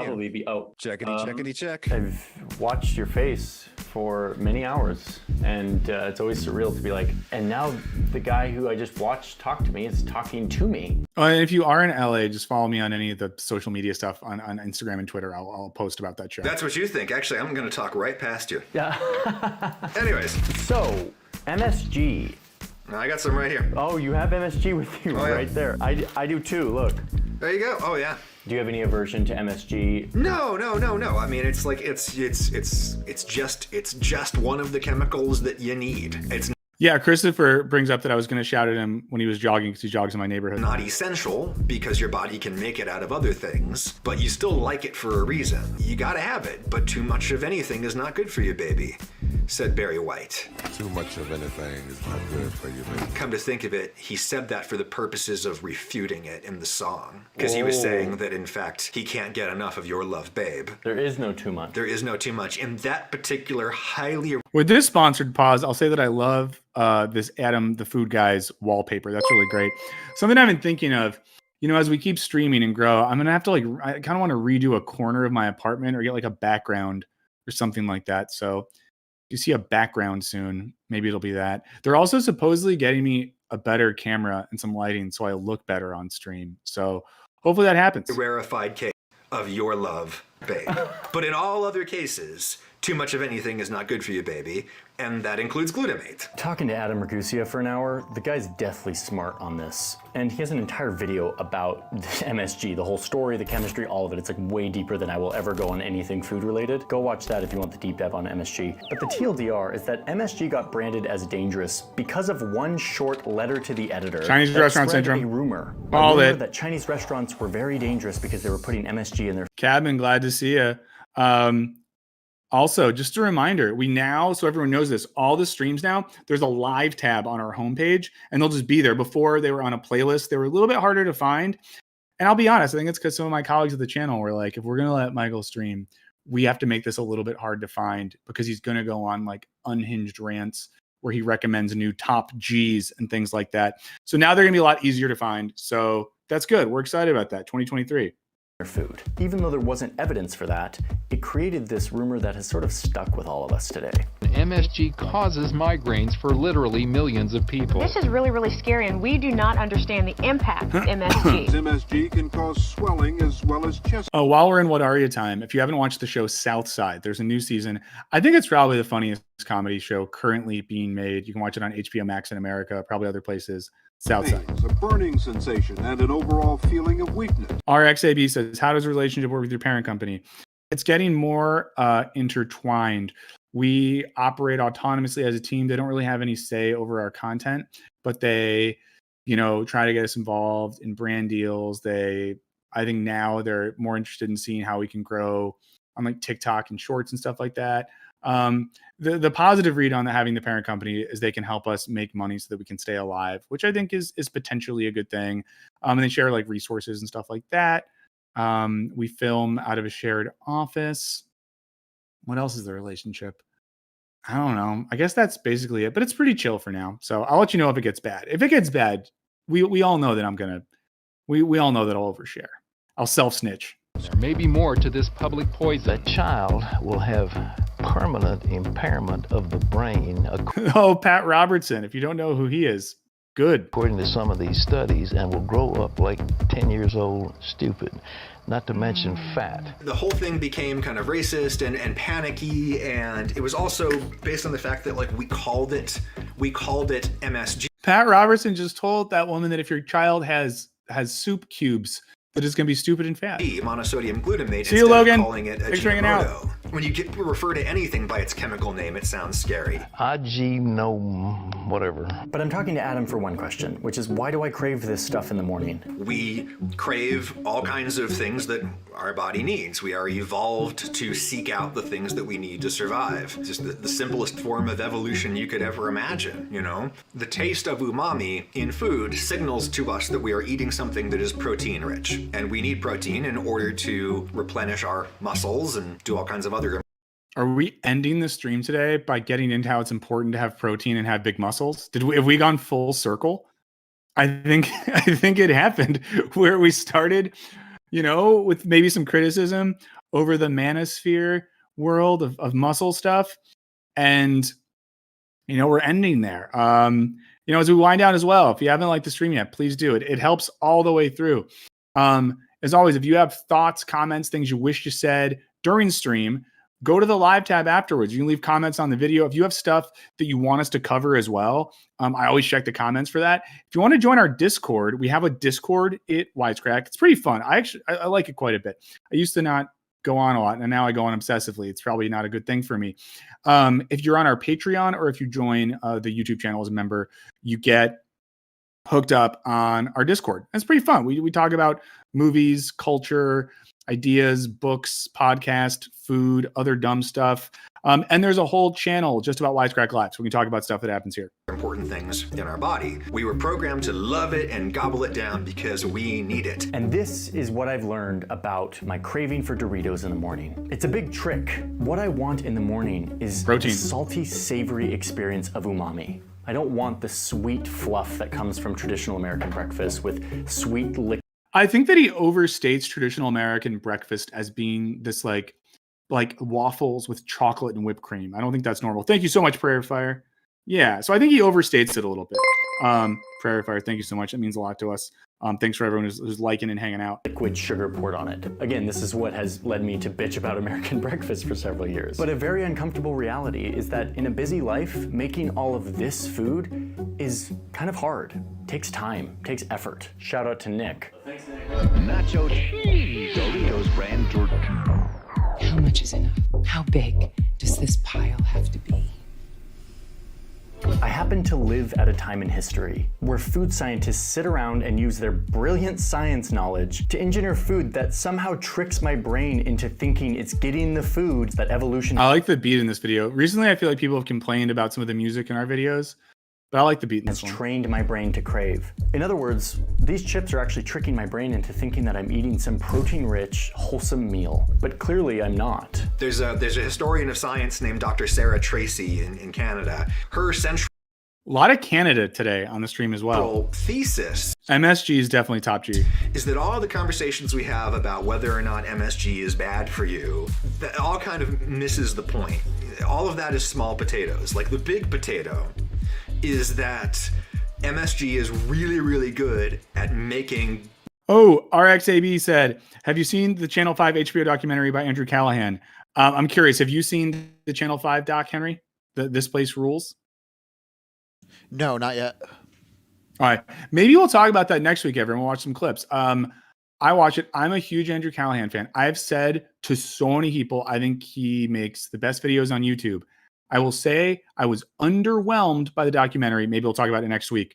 So maybe watch that if you haven't had a chance. Garbage foods taste delicious. Whoa. At making you want to eat the most refined corn paste that really should be used as like a packing material for food, but it's unbelievably cheap to make and lasts forever in a bag, and you can make a person actually want to eat it if you put MSG on it. I mean, this was one of the original aims of the Japanese chemist who invented MSG. He looked around.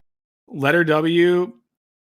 I hope that Wisecrack Con is a thing at some point. That'd be fun. And saw all these poor farmers who only had plain rice and vegetables to eat. And he marketed his MSG as a way to allow these farmers to elevate their meals, for them to taste more savory and more delicious, more fulfilling, more satisfying if they just sprinkle this magic powder on top. Cool Ranch. So yeah, that is why I eat Doritos for breakfast. Because some brilliant corporation invented a substance that tricks my brain definitely disjointed into thinking that I'm eating miso soup or stew or Parmesan cheese or whatever. And in the process, they perfected it. Everything about this thing is I would kill for some miso soup right now. The powder is so finely ground that it fills every nook and cranny of your mouth and literally triggers the release of more saliva, literally making your mouth water. They're crunchy and light. They seem to melt in your mouth after giving you that satisfying crunch, which tricks your body into wanting more. To be honest, I feel like this is just yet another way that corporate America dupes me by hijacking my physiology.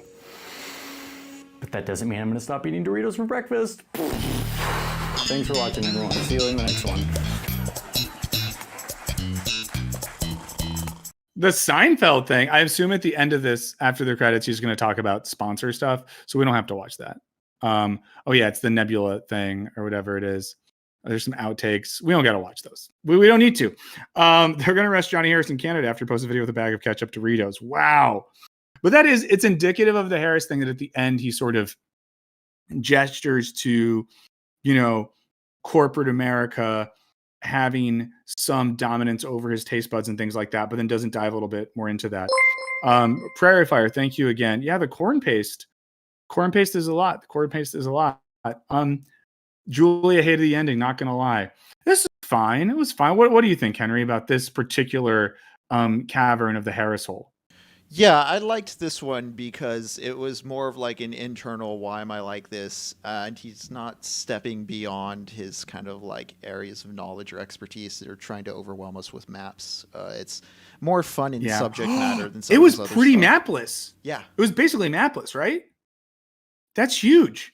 That's huge. I mean, people know this. Harris is really into maps. It's one of the coolest things about his videos because maps are really nice to look at. Stella says the Channel 5 doc goes super hard. Yeah, everyone try to watch that. There was also some interesting, interviews with Andrew Callahan. He did a thing yesterday for NPR, and he posted some videos on his Instagram where they tried to kind of like own him with some neoliberal logic, and it made me feel really bad for him. Like the implication that the NPR reporter had was basically that like by interviewing Alex Jones, he was shitting on the graves of like Sandy Hook victims. It was a lot. Someone brings up there was a map of Japan. So I would go to, I think Andrew Callahan posted some of those on his Instagram or something. So worth checking those out. Again, if you haven't liked the stream yet, please do. Tomorrow, video on Ticketmaster coming out. Please check it out. And I'll say this, as we start a new year, open call for things you want to see on the stream, things you want to see on the channel, things you think would be good on TikTok or Shorts or whatever. Would love to hear some of that. You can, of course, drop it in the chat here. You can always drop comments or anything like that on the comments page on the stream VODs. So when you go to the live page on our normal videos, the comments can get a little convoluted. And if you're on Discord, you can always just jump in and tell us your thoughts. What's up, John? Good to see you. And as always, you can follow Wisecrack on Twitter, me on Twitter, Henry on Twitter if you want to. I'm now doing most of the posting on the Wisecrack Twitter, not that you all could tell. So, if it gets unhinged, John says Wisecrack on Twitch. We'll work up to that, right? I think at some point, Henry and I will talk about that, about dual streaming there. That'd be kind of fun. James wants a TikTok about neutral monism. That could be kind of fun. But yeah, we'll slowly be working things up this year. So yeah, do you have any resolutions for 2023, Henry? Are you a guy that does that sort of thing? No, I'm just kind of aiming for a general like consistency of habit. I kind of ditched resolutions a while back. That was really well put. Consistency of habit. Yeah, because I don't want to put down anyone who does the practice. Like it does have some utility, and I have seen it work for people. But yeah, it's just something I don't feel really fits my mindset. Yeah, I'm gonna follow your lead in that one. Alex said more Jordan Peterson. I think what I'm gonna do is watch Jordan Peterson's new video course on the book of Exodus in the Bible. I think I'm gonna do that to myself. And I think we're gonna make a video where I'm watching Jordan Peterson talk about the Bible and Exodus and what it means. I think I'm gonna do that. I think it might break me. So hopefully people want that because I might die doing it. J.O. Balthazar says, what happened to the podcast industry? That's a really great one. Podcast industry, what an example of something that started as this really organic, interesting space and then got taken over by brands, corporations, and celebrities that don't even need them. So I think that would be kind of cool. We're definitely going to do a video that's coming out soon on, someone said, this sucks. This stream? Nah, this stream is fun, dude. This stream's super fun. What do you mean this sucks? This is great. Who would say something like that? You just have bad taste. But another thing we're doing soon, the video might not be titled this. I'm working on a script for a video that's something like why YouTube sucks now. I don't know if that'll be the final title, but basically what I want to look into is the way in which it's so hard to like make money and get compensation for content on spaces like YouTube leads to people making a lot of like clickbaity, annoying, trashy stuff, self included. So it might look into that a little bit. And I think it applies to larger trends in media. And something you're going to notice, here's Burns apocalyptic corner before we leave. Something that's kind of happening right now is all these companies that like buy ad space on things like YouTube and TikTok and stuff. People are pulling their budgets way back. The advertising industry is going into a free fall. It's going to have a ripple effect and online content, streaming content, movies and stuff like that. And it's going to be really weird to see if people can survive that. So I think we're going to do a video on that as well. Hell yeah. Big up from the UK. Callan, hopefully you're having a good one. Cheers to you. And yeah, Moises brings up the YouTube decline there. So we're going to talk about that a little bit as well. Yeah, Brandon says, improvise, adapt, overcome, embrace the clickbait. But no, I think that's the key, right? Anyone who's going to survive in this space has to figure out how to do that. And I think that our, you know, as numbers are dropping down, as many people here, I can say stuff like this. I think our big thing is going to be like, how much can we make videos that are maybe clickbaity in terms of title and thumbnail, but that still have a lot of meat in the video themselves, knowing that some people, like this happened on our right-wing comedy video. People got mad that the thumbnail was Ricky Gervais and then said the word conservative, but they didn't react to the argument in the video. They react to the title and thumbnail. And that's just kind of part of it. So, you know, there you go. Someone wants a video on Hannah Arendt. We could do something like that. Or at least we could do it up. Let's see. Hi from Germany. Hey, love Germany. Great country. Great time. I'm going to wrap up here. So if you haven't liked the stream yet, like it on the way out. That would be fun for us if you just liked it on the way out. Do check out our Patreon. Do consider joining the page. Check out the videos coming out tomorrow. Thank Henry for all of his service. And thank you so much. What a great way to start out 2023, hanging out with all of you and having a great stream. You all are the top G's, and the Matrix will never get you. The Matrix will never get you guys, because the Matrix is good into the sunset, and our various colored Bugattis. We're gonna burn down a Prius, and we're gonna do top G stuff. We'll see you next week, okay? 11 a.m. Pacific time. Next Thursday we'll be here. And if you showed up late and you want to see what we got into, check out the stream. Wait, why'd you say oh no? There was a brief disconnect and reconnect in OBS. I think we're back to going based on what chat's saying. The Matrix will not stop us. The Matrix will not stop us. The Matrix will not stop us. We're top G's. Okay, thanks so much, everyone. We will see you next week. See y'all next week. Love you very much. Bye.